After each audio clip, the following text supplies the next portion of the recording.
Yes, indeed. I think the key there is the term you use, pre-negotiations, because it really seems that we're nowhere near any kind of substantive discussion about a resolution of the Sudanese conflict. We are trying to get to a form of communication about even a minimum humanitarian ceasefire, and perhaps then potentially we could talk about disengagement of forces. But at this point, it's just about the terms under which a ceasefire might be possible.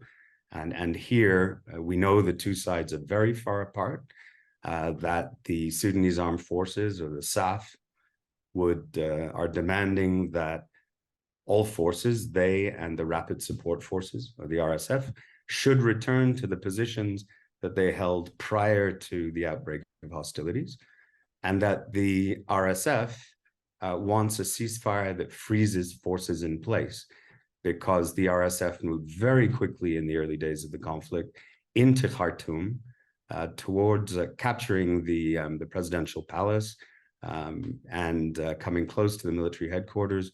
And so a ceasefire that freezes forces in place would favor the RSF. SAF, of course, would like the RSF to withdraw back to its bases.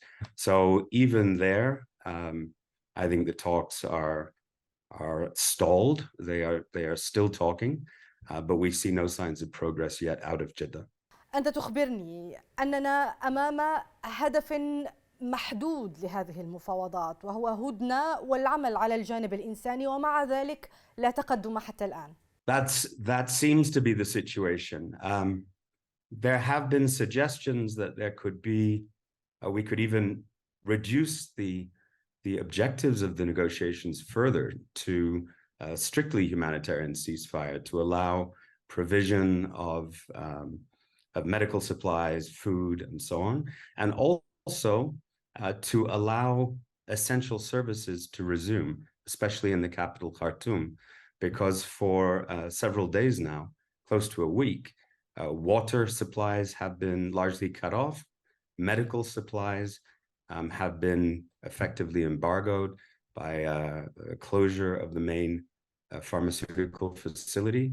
And so civilians are really struggling to survive, not just sheltering in place to avoid being killed in crossfire, but actually just to have the basics and water in Khartoum, which is a pretty hot place.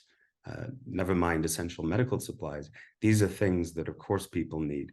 If even a humanitarian ceasefire is not possible, or corridors cannot be opened, then we're likely to see a very rapid deterioration of the humanitarian situation in Khartoum and possibly other parts of Sudan where there is fighting, and a rapid escalation as well of the number of people fleeing the country, which is now estimated at more than 100,000.